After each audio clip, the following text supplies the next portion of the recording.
ওই রিক্সা যে চালায় ব্যাটারিটা তার আব্বা বানায় নাই, ওই ব্যাটারিটা আমদানি করা হয়েছে চীন থেকে। কেন বাধা দিলেন না? ওই ব্যাটারিটা আমদানি করার পরে ফিট করা হয়েছে বাংলাদেশ মেশিন টুলস ফ্যাক্টরিতে।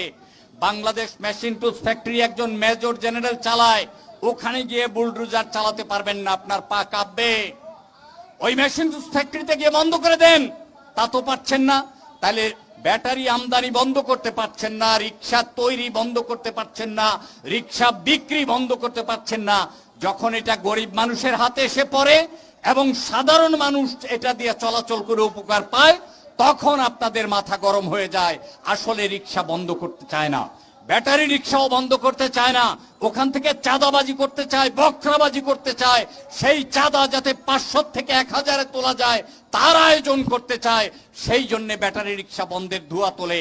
এই সমস্ত ধোঁয়া তোলার মধ্য দিয়ে ওই সব শাসক দলের ছাত্রলীগের লোকেরা, যুবলীগের লোকেরা যাতে চাঁদাবাজি করে এবং তার অর্ধেক পুলিশকে দিয়ে অর্ধেক নিজেরা খায়, তার জন্য এই আয়োজন। সেই আয়োজনকে ভাঙতে হলে রিক্সাওয়ালাদের একত্রিত হতে হবে। আজকে 3 লক্ষ রিক্সা ঢাকা শহরের ব্যাটারি চালিত রিক্সা অযান্ত্রিক যানবাহন হিসাবে 3 লক্ষাধিক ঢাকা দক্ষিণ সিটি কর্পোরেশনে আছে। সেগুলি কোথায়? সেগুলি চলছে, সেগুলি টোকেন দিয়ে চলে। কেন টোকেন দিয়ে চলবে? কেন তাদের লাইসেন্স দেওয়া হবে না?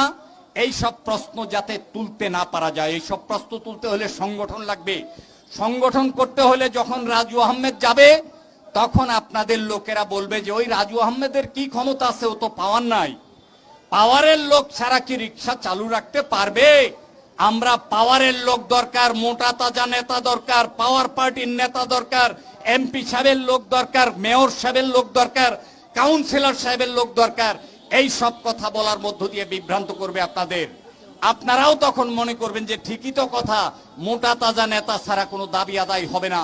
আসলে এইটা একটা ভুল বিভ্রান্ত ধারণা দিয়ে আপনাকে ডিসইউনাইটেড করে রাখার চেষ্টা করবে, আপনাদেরকে বিচ্ছিন্ন রাখার চেষ্টা করবে। ওই লাইসেন্স যারা দিচ্ছে না তারা কারচুপির মাধ্যমে টাকা উপার্জন করতে চায়। এই রিক্সার থেকে প্রতিদিন কেবলমাত্র এই শহরে 2 কোটি টাকা উপার্জিত হয়। ওই টাকা বন্ধ হয়ে যাবে। সেই আয়োজন আপনারা ধীরে ধীরে করতে হবে।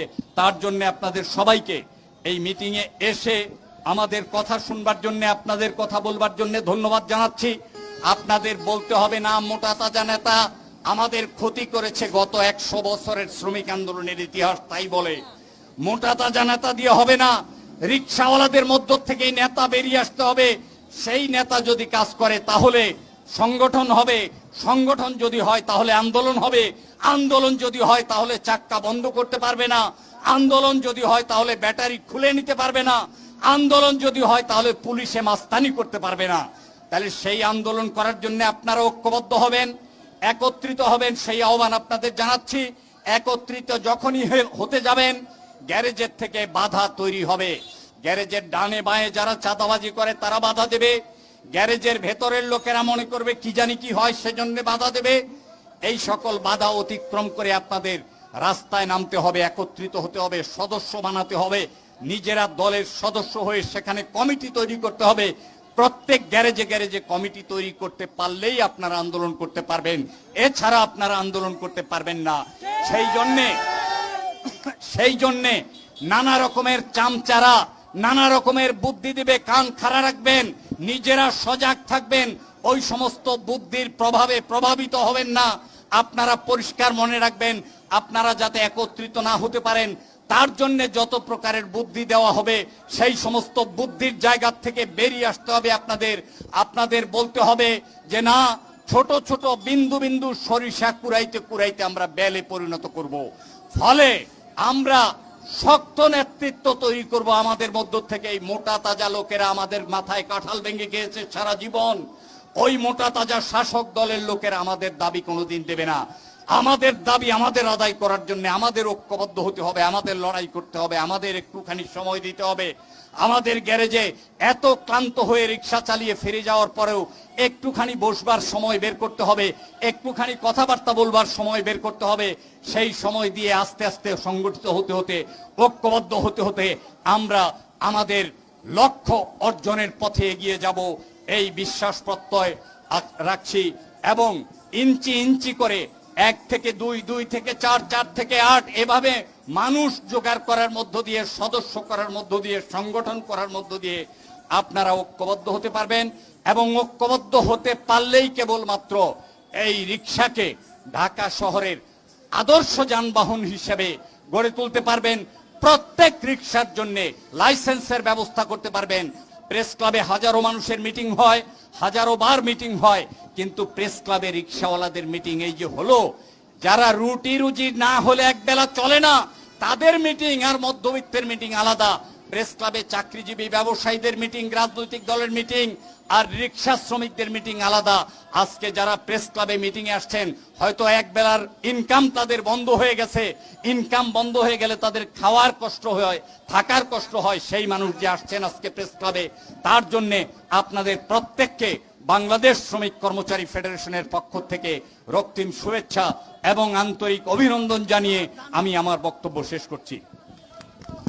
ইংল্যান্ডের শহরে ব্যাটারি রিকশা চলে, আমেরিকার শহরে ব্যাটারি রিকশা চলে। আমি সম্প্রতি দেখেছি নেদারল্যান্ডসের যে শহর, সেই শহরে কেবলমাত্র সাইকেল এবং রিকশার উপরে তারা নির্ভর করতে চাচ্ছে এবং তারা এক ধরনের ওরিয়েন্টেশন, এক ধরনের পরামর্শ নাগরিকদের দিচ্ছে যে শুধু সাইকেলে চলেন এবং রিকশায় চলেন, কোন রকমের যান্ত্রিক যানবাহনে চলতে পারা যাবে না। কেন? কারণ যান্ত্রিক যানবাহনের মধ্য থেকে কালো ধোঁয়া নির্গত হয়।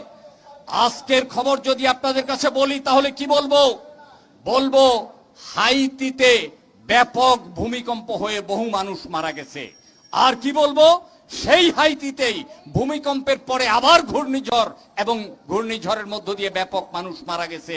অস্ট্রেলিয়াতে দাবানলে মানুষ মরতেছে, গ্রিসে দাবানলে মানুষ মরতেছে, আমেরিকার পেনসিলভেনিয়াতে দাবানলে মানুষ মরতেছে। সারা পৃথিবীতে যে মানবিক বিপর্যয় ঘটতেছে তার কারণ কি? এর কারণ হচ্ছে পরিবেশ বান্ধব যানবাহন চলছে না। সেই পরিবেশ বান্ধব যানবাহন চলছে না বলেই যে যানবাহনের মধ্যে কালো ধোঁয়া বের হয়, যে যানবাহনের মধ্যে ইঞ্জিন চালিত যানবাহন, সেই সমস্ত যানবাহনের ধোঁয়ায় আমরা দেখেছি ঢাকার বাতাসে সীসা। ঢাকার বাতাসে সীসা বলে মানুষ বাঁচতে পারতেছে না, তাদের লাংকের ক্ষতি হচ্ছে। ফলে ঢাকা শহরে অন্য যানবাহন বন্ধ করে দিয়ে রিকশা চালু করে দেওয়ার জন্য আজকে উদ্যোগ আয়োজনের প্রয়োজন দাঁড়িয়েছে। আজকে যদি আমরা পরিবেশ রক্ষা করতে চাই, রিকশা চলতে দিতে হবে, অন্য যানবাহন বন্ধ করতে হবে। আজকে তাই পরিবেশের স্বার্থে, পৃথিবীকে ঠিক রাখার স্বার্থে, পৃথিবীকে ভালো রাখার স্বার্থে রিকশা চালু রাখার ছাড়া কোনো বিকল্প নাই। রিকশা চালু রাখতে হবে এবং আমার শেষ গন্তব্য এবং শুরুর গন্তব্যে রিকশা চালু থাকতে হবে, ব্যাটারি সিস্টেমের রিকশা চালু থাকতে হবে।